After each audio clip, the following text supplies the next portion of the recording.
Senator Stoker. Thank you very much, Madam Acting Deputy President. It's not easy for me to stand up here now and speak about the Queen's birthday honours at the moment. And look, that's not because I don't support them, or indeed Her Majesty. I very much do.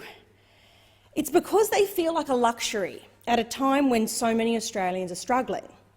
They're worried about whether or not they'll have a job next week, unsure of what the economy will be like tomorrow, and frustrated by decisions like that of the Queensland Labor Premier to pig-headedly keep our borders closed in circumstances where it means our state's tourism operators are having their businesses decimated by being unable to take international or interstate tourism, particularly in these vital winter months, when businesses ordinarily peak as southerners come to the Sunshine State to defrost. But yet, here I am.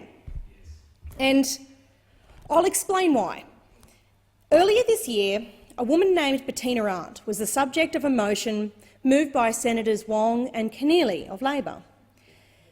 That motion claimed she had acted in a way that had the potential to bring the order of Australia into disrepute because of an ill-worded tweet she posted in the aftermath of what was a terrible tragedy, namely the brutal murder of Hannah Clark and her 3 lovely children. Ms Arndt had been honoured for her lifetime of service to the community as a social commentator and to gender equity through the advocacy she has done for men. Those senators said that her comment, which praised a police officer for indicating he intended to keep an, quote, open mind in the investigation, including to consider whether the husband of Ms Clark had been, quote, pushed too far, was, quote, reckless and abhorrent and inconsistent with the responsibilities of the privilege of her award. Now, I'm all for open-mindedness, but the fact remains that nothing can excuse a decision to douse your family in petrol and set them on fire. It's inexcusable every day of the week. But in here, there was much virtue signalling, much bucketing on an otherwise accomplished woman for one dumb sentence. And that one sentence was used to invalidate the recognition of a lifetime of work. It wasn't so long ago. It was just February this year. Yet, with all that has gone on since, it feels like a lifetime ago. Like I say, I'm really reluctant to discuss this because on this side of the chamber we are focused on people's jobs, securing your job, making our economy run better so that we can bounce back from these COVID restrictions fast. But this is a matter about culture. And one thing people don't often appreciate is that our culture is in the long term has an enormous impact on our economy. When people say that these things don't create jobs, they're actually quite wrong. What made our society so prosperous is the powerful combined impact of the rule of law, the protection of private property rights, respect for individual initiative, protecting fundamental freedoms, respecting individual effort. Some people call these Judeo-Christian values, but no matter what you call it, whether you're religious or not, we all benefit from it. And so I'm pretty disturbed when I see politicians harm our culture. It's not healthy to have a call-out culture where people who've said one thing with which you disagree are shut down, shouted out, thrown from their jobs, shunned, their lifetime's contribution dismissed. Deplatforming denies us all the benefits of hearing from those with different perspectives, learning to engage in the contest of ideas with people who think differently, getting the ability to solve problems that comes with it. This is how we equip our society to deal with the challenges of the future, to solve the problems we face as a society. It's the same madness that sees people demand the removal of statues of historical figures who, despite having given great service in their time, hold a view on something which was unremarkable at the time, but no longer acceptable according to modern standards. It's the kind of historically blinkered approach that makes undergraduates deface a statue of Churchill with the word racist, which happened this week, by the way. To paraphrase Dan Hannan, if you think he's a racist, you've got to meet the guy he beat. We are still benefiting from that guy's work. Churchill, that is. Now, everyone makes mistakes. At some point, we've all said dumb stuff or things that in time have come to be understood as wrong. But being able to reflect, to admit mistakes and grow without trying to rewrite history is the sign of a functioning adult. I'm not comfortable with parliamentarians that seek to interfere with the decisions of an independent council that considers which Australians are appropriate to receive an honour.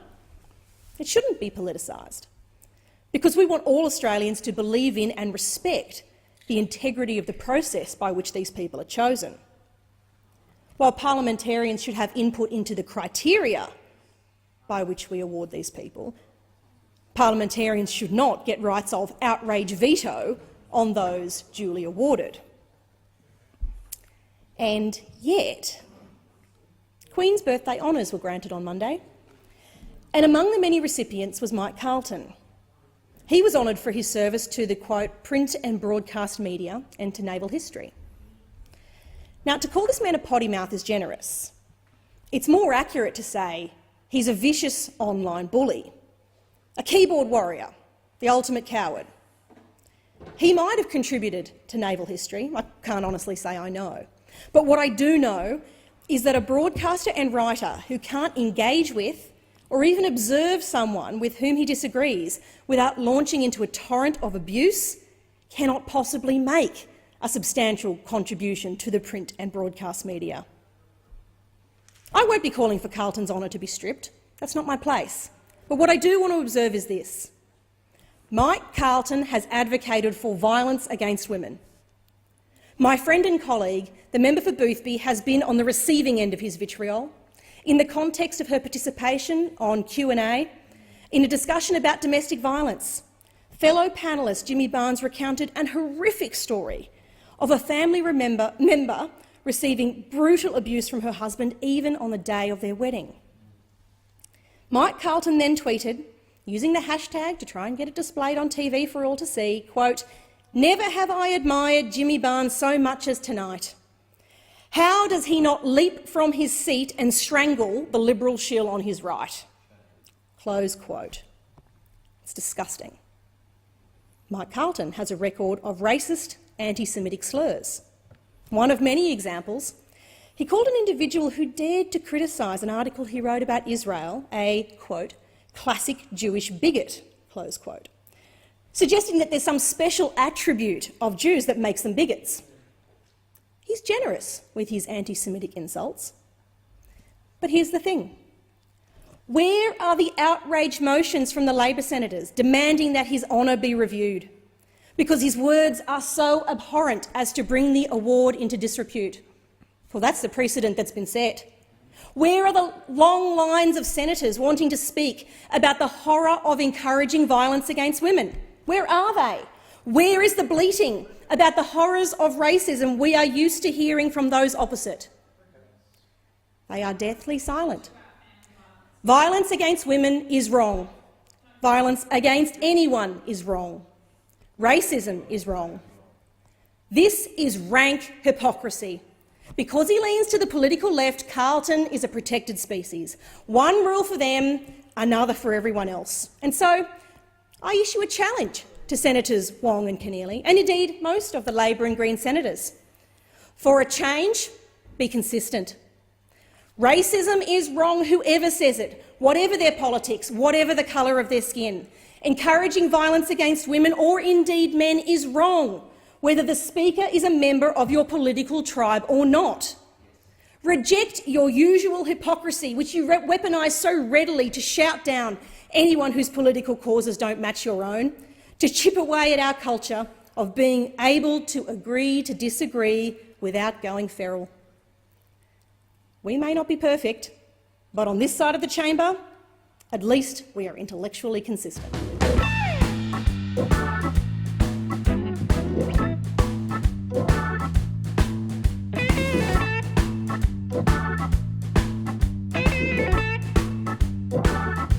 Thanks everybody for supporting me on my YouTube channel. I've got growing numbers of subscribers, which is really exciting.